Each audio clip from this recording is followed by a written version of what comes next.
belief system, sistem kepercayaan, jadi bukan bicara soal agama, belief system, sudut pandang manusia, maka sebetulnya memang ada 3 ini ya. Yang pertama tadi orang yang membaca tanda-tanda lahirnya apa, dia tahun lahirnya kapan, bulan berapa, ya kalau sio ini kepala apa, buntut, perut apalah segala macam kayak gitu ya, ada yang kayak begitu. Atau primbon lahirnya malam Jumat Kliwon, waduh ini mesti diruat apa segala macam. Dan saudara-saudara ada banyak macam yang saya tidak tahu ya, di setiap budaya, setiap bangsa bahkan ada kepercayaan seperti ini, melihat tanda, melihat arah mata angin untuk bangun rumah, tepi aliran sungai apa segala macam. Lalu ada juga kelompok orang yang seperti saya katakan tadi, mereka yang mengandalkan logika saja, mengandalkan pola pikir manusia untuk menata kehidupannya. Beli rumah yang nggak usah lihat arah mata angin segala macam, cocok nggak harganya sama dompet, ya udah kalau cocok ya beli. Investasi gimana, kata pasar bagus ya udah beli gitu ya, seperti itu. Tapi saudara, lalu apa yang ditawarkan kekristenan? Kalau dia tidak percaya tanda, dia tidak mencari hikmah, pemberitaan salib itu bicara soal pemberitaan salib, kekristenan bicara soal perubahan hati. Jadi sebagai orang percaya seharusnya kita tidak memagari hidup kita dengan tanda-tanda, simbol, primbon, apapun itu. Kita juga tidak mengandalkan logika kita, tidak mengandalkan kepandaian kita, tidak mengandalkan pengetahuan kita, tapi kita mengandalkan pada kasih Tuhan yang tercurah di salib Kristus. Saudara-saudara, ada juga yang mengatakan bahwa spiritualitas kekristenan itu berarti menjauhi dunia, eskapisme.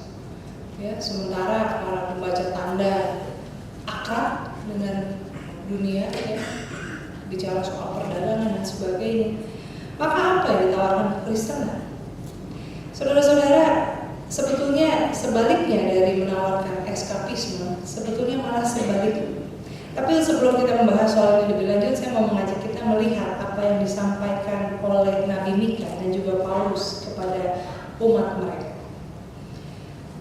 Ada kesamaan apa yang disampaikan oleh Nabi Mika dan juga oleh Paulus kepada jemaat Korintus.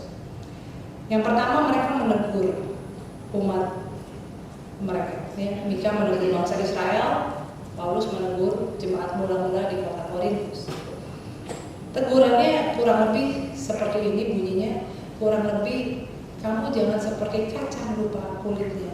Kamu ingat dulu kamu siapa dan bagaimana Tuhan menjadikan kamu seperti sekarang. Itu teguran yang pertama. Dalam surat Mika, Tuhan berkata, ya, umatku, apakah yang telah kulakukan kepadamu? Dengan apa engkau kulelahkan? Jawab, ya, aku menuntut engkau keluar dari Mesir. Aku membebaskan engkau dari perbudakan, mengutus Musa, Harun dan Miriam sebagai penganjurmu. Ingat apa yang dirancang oleh Balak Raja Moab melalui Bileam. Tapi apa yang terjadi? Jadi Tuhan melalui Nabi Mika mengatakan, coba aku bikin kamu susah apa sih? Yo, apa yang aku bebankan kepadamu? Bukankah sebaliknya? Dulu kamu di Mesir sebagai budak, aku bebaskan, aku bimbing kamu, aku berikan Musa, Harun dan Miriam, dan juga bahkan ketika kamu mau dikutuk oleh Raja Moab, aku melindungi kamu sehingga kutuknya berubah menjadi berkat. Itu kata Nabi Mika kepada umat Israel. Tulisan Paulus kepada jemaat Korintus juga kurang lebih sama, dia katakan, tidakkah kamu ingat keadaan kamu ketika kamu dipanggil? Adakah di antara kamu orang yang terpandang, orang yang berkuasa? Gak banyak kan? Kamu ini bukan siapa-siapa dulu, tapi lihat bagaimana Tuhan menjadikan orang yang dipandang hina, dipandang rendah pada dunia, justru menjadi kuat. Saudara-saudara, jemaat Korintus ini adalah jemaat kota besar. Dan kita tahu yang namanya di kota besar, kehidupan itu bisa berubah dengan cepat. Yang tadinya bukan siapa-siapa bisa jadi sukses. Yang tadinya siapa-siapa bisa jadi hancur berantakan. Jemaat Korintus juga dalam dinamika kota besar juga seperti itu. Ketika pertama kali mereka mengenal kekristenan, mereka mungkin memang bukan siapa-siapa, nggak banyak orang terpandang. Tetapi ketika mereka bersekutu bersama, saling berbagi, menguatkan, dan Tuhan memberkati mereka, mereka rupanya naik kelas. sosial, menjadi lebih baik. Tapi kenapa Paulus mengingatkan mereka, ingat kamu dulu bukan siapa-siapa? Karena yang kedua, saudara-saudara, kesamaan antara kitab Mika dengan surat Korintus yang kita baca, baik umat Israel maupun jemaat Korintus malah melupakan Tuhan. Ketika hidupnya menjadi lebih baik, hidupnya jadi lebih nyaman, mereka malah melupakan Tuhan. Dalam kitab Mika pasal 7 bahkan dengan lebih keras, Nabi Mika berkata, Mika pasal 7, orang saleh sudah hilang dari negeri. Tiada lagi orang jujur di antara manusia. Semuanya mengincar darah, yang seorang mencoba menangkap yang lain dengan jaring. Tangan mereka cekatan berbuat jahat, pemuka menuntut, hakim dapat disuap, pembesar memberi putusan sekehendaknya, hukum diputar balikan, dan seterusnya dan seterusnya. Itu yang terjadi dengan orang Israel. Ketika mereka malah sudah lebih mapan, sudah baik, mereka malah saling menjatuhkan. Orang baik jarang, orang saleh hampir tidak ada, seperti mencari jarum di antara tumpukan jerami. Semua orang berlaku seenaknya, pembesar berlaku curang, hakim penegak keadilan bisa disuap, nggak ada yang bisa dipercaya. Dan jemaat Korintus walaupun tidak seperti umat Israel dalam kitab Mika, apa yang terjadi kalau saudara-saudara membaca surat 1 Korintus, seluruh surat 1 Korintus, ada begitu banyak hal yang ditegur dengan keras oleh Paulus. Minggu lalu saudara-saudara kita membaca bagaimana ada perpecahan di dalam jemaat Korintus. Ada yang pro Paulus, pro Apolos, pro Kefas, ya, bikin kelompok-kelompok di dalamnya. Dan juga kita tahu jemaat Korintus ini juga jemaat yang kalau kumpul malah sibuk makan.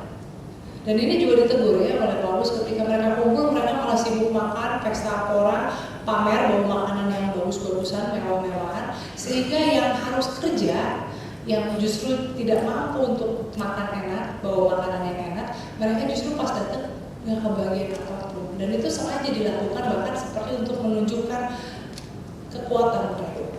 Itu yang terjadi. Dan bahkan juga ketika mereka semakin bertumbuh dalam rohani, mereka jadi jatuh dalam kesombongan rohani. Yang lebih kuat imannya menertawakan orang yang masih lemah imannya. Dan di dalam situ juga bagaimana mereka saling memfitnah. Kalau berantem di antara sesama orang Kristen di Korintus bukannya diselesaikan dengan baik, mereka melapor kepada pengadilan. Jadi membawa saudaranya sesama orang Kristen diadukan di pengadilan dan seterusnya. Dan baik Mika maupun Paulus mengingatkan mereka, ingat dulu kamu siapa. Ingat ketika kamu dulu susah, bagaimana Tuhan yang membentuk kamu, yang memanggil kamu, yang memperlengkapi kamu. Saudara-saudara, bukan berarti Tuhan itu mau ukit-ukit jasa. Tapi manusia perlu sadar akan siapa dirinya di hadapan Tuhan. Dan sebetulnya ya, kalau Tuhan mempercayakan kepada kita kesusahan hidup, pergumulan yang berat, sakit, luka, apapun itu jangan dianggap sebagai hukuman. Tapi sebetulnya itu adalah cara Tuhan mengingatkan kita supaya sadar, supaya ada sesuatu yang bisa kita ingat bahwa ketika hidup kita kelam, berat, ketika kita dikecewakan, dikhianati, sendirian, sakit, ketakutan, di situ Tuhan menopang kita. Dan kalau pada hari ini kita membaca Tuhan menegur umat Israel dan jemaat Korintus supaya ingat dulu bagaimana ketika kamu susah, kamu bukan siapa-siapa, Tuhan yang memberikan kamu kekuatan. Hal itu juga berlaku kepada kita. Karena kita pun manusia yang sama seperti umat Israel, sama seperti jemaat mula-mula, punya maling kundang sindrom. Ya. Kita ini manusia yang cepat lupa akan kebaikan